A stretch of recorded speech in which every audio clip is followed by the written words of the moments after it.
세상의 모든 고양이 채널에 오신 걸 환영합니다. 반갑습니다, 집사님들.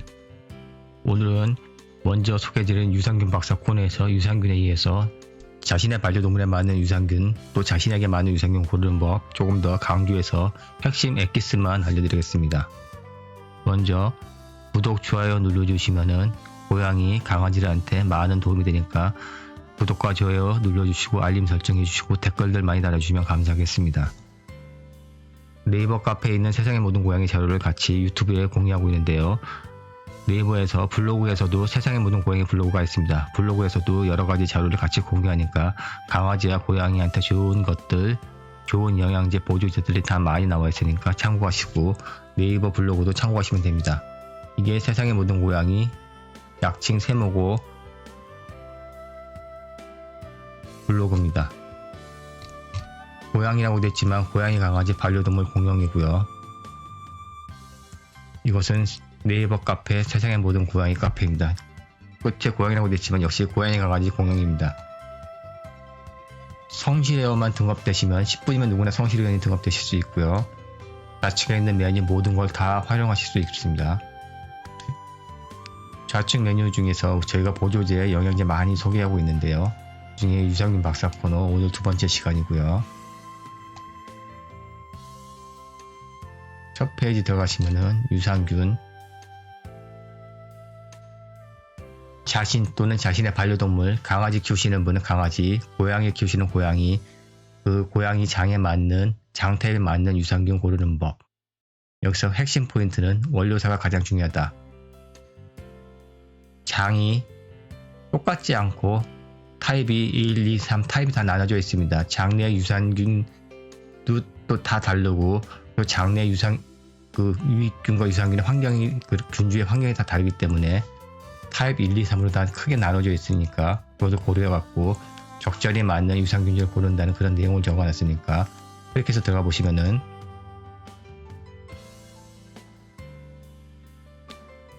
우리 고양이한테 맞는 유산균을 찾아주자, 우리 강아지한테 맞는 유산균을 찾아주자가 이 포스팅의 핵심 포인트입니다.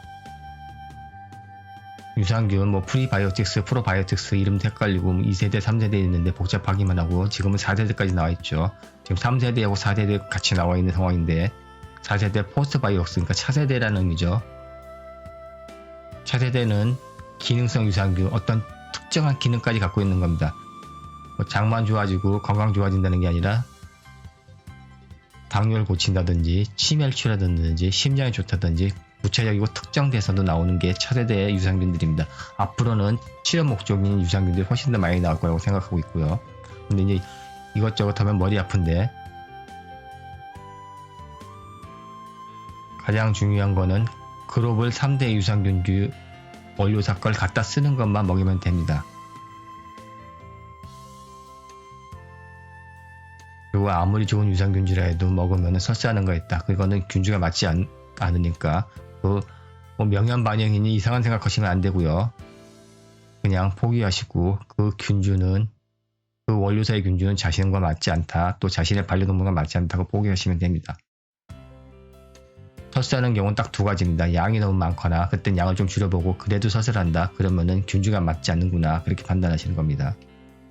무조건 설사한다고 균주가 맞지 않는다고 판단하시면 안 되고요. 너무 양이 많아서 그럴 수도 있으니까 적은 양부터 조금씩 늘려가 보는 것도 방법입니다. 그래도 적은 양에서도 설사한다면 맞지 않는 거겠죠. 자, 유산균주를 선택하는 법. 그럼 스스로 선택하는 방법을 알 수 있으니까 어떤 유산균을 먹어야 되냐고 물을 필요도 없이 본인이 스스로 배합표라든지 성분표를 보고 고를 수 있으면서 그런 능력이 생길 수 있습니다.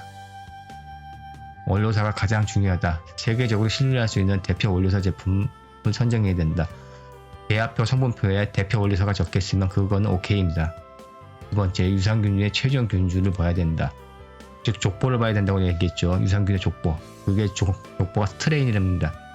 예로 락토바실러스 가세리 BNR17이라고 되어 있으면은 끝에 BNR17이 균종, 즉 스트레인이거든요. 이게 족보입니다.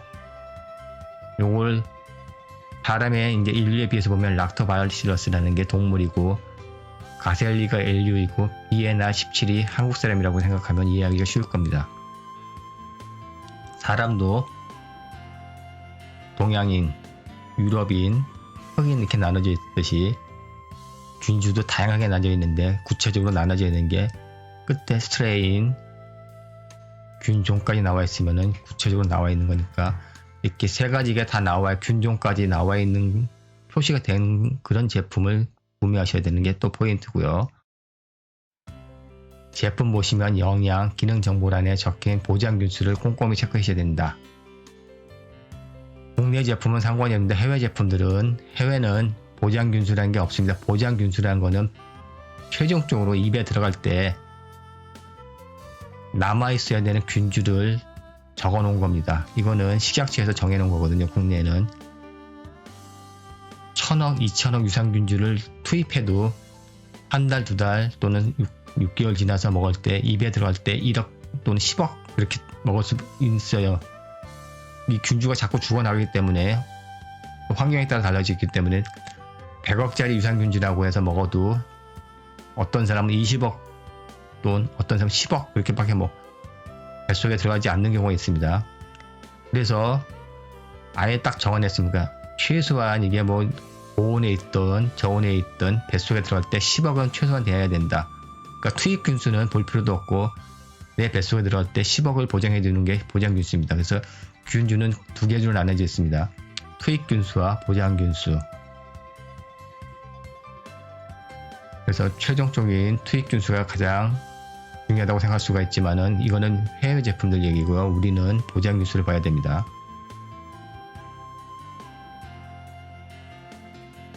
물론 처음에 초기 투입 균수가 많으면은 아무래도 남는 게 많으니까 보장 균수도 많아질 수 있는 건 비례적으로 맞는 말이긴 하죠.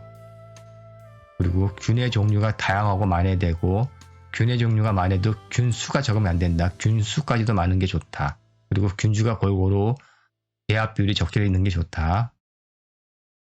그리고 유산균을 배양한 배지도 봅니다. 보통 우유 배지면 유당이 있어서 반려동물이 유당 불내증이 있는 경우 또는 사람 피한다고 그러는데 대부분 유당으로 하기 때문에 이거는 큰 의미가 없습니다. 그리고 아주 소량이기 때문에 크게 유당 불내증이라도 대부분 유당이 불내증이기 때문에 사람들이나 고양이, 강아지 큰 의미가 없는 얘기고요. 그리고 중요한 점은 사람은 상관이 없는데 반려동물은 부수적인 것들 좀 챙겨봐야 됩니다. 유당이 있다든지 비타민C 첨가물 등 챙겨보는데 제일 중요한 거는 자일리톨만 없으면 됩니다. 유산균, 프리바이오틱스 선택 요령 말씀드린 대로 균주, 즉 균종, 스트레인, 족보, GMP 인증 시에서 엄격히 관리해 생산된 제품을 선택해야 된다. 대표적인 유산균 회사는 크리스찬 한센이 있으며 ALGG 균주 하나로 1000편 이상의 논문이 발표되어 있다. 300건 이상의 임상 실험이 진행됐고 그런 유수한 논문을 갖고 있는 제품들이 있다. 이렇게 확인된 제품들을 먹여야 됩니다. 그리고 프로바이오틱스, 즉 유산균 원료를 공급하는 회사는 크게 세계 3대 회사에 있다고 말씀드렸죠. 크리스찬 한센, 듀퐁 다니스코, 럴러먼드 러셀이라고 부르고 보통 짧게 얘기하면 프랑스식 발음을 러망 러셀이라고 합니다. 이 회사가 세계 91.9%, 약 92% 차지하고 있다는 얘기들 말씀드렸으니까요. 크리스찬 한센은 덴마크에 있고 전 세계 58.3% 유산균주는 다 크리스찬 한센 제품입니다. 그리고 듀퐁 다니스코는 대표적으로다가 드시모네 유산균들, 그리고 캘리포니아 골드 뉴트리션의 락토비 헬스 오리진 제품도 듀퐁 다니스코 제품이니까 내가 락토비프 먹이면은 나는 듀퐁사의 유산균주를 먹인다 그렇게 생각하시면 됩니다. 그리고 자로의 도필러스 같은 경우는 러망 러셀이고요. 그 외 스웨덴의 프로비와 미국의 UAS 랩이 있습니다. 이런 회사 기타 제품들 프로비하고 USA 랩 합치는 게 이제 8.1%고 나머지 대부분 92%는 앞서 얘기한 글로벌 3대 유산균 원료 제조사가 다 가져가고 있습니다. 균주는 어떻든 간에 반려동물이 장타입이 다 다르다. 1, 2, 3, 1, 2, 3이 있기 때문에 균주가 많은 걸 골라야 된다고 말씀드렸고요. 장타입이 다르다는 것도 미리 알고 있는 게 도움이 됩니다.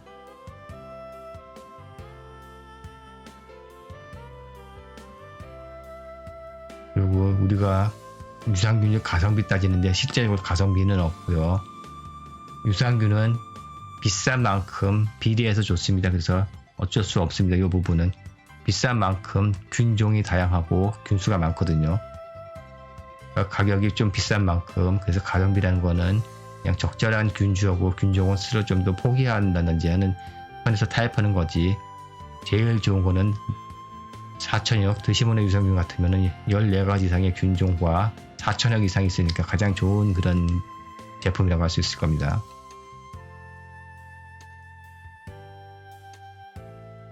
자, 유산균 고르는 법 좀 더 깊이 한번 알아보면은 우리나라 유산균만의 특징인 보장균수 제도가 있다. 시약처에서 일정 유산기간 동안은 남아있는 균을 보장하는 균수. 시약처에서 보장했기 때문에 가장 확실합니다. 이거는 해외 제품들 해당 안 되고, 해외 제품은 투입 균수만 있기 때문에 1000억짜리 사도 내가 뱃속에 1억 또는 10억밖에 못 먹을 수 있다는 걸 감수하고 먹어야 됩니다. 유산균, 특히 유산균은 시간이 지날수록 죽어요. 그러니까 1000억 넣었어도 99억, 98억, 6개월 뒤에는 그렇게 남아있을 수 있습니다. 시간이 지날수록 또 상황에 따라서 날씨가 덥다든지 그러면은 점점 유산 균수가 죽어지니까 이런 제품들은 자세히 아셔야 되고요. 같은 유산균이라도 배합비에 따라서 이게 또 효능이 다르거든요. 이게 회사의 특허입니다.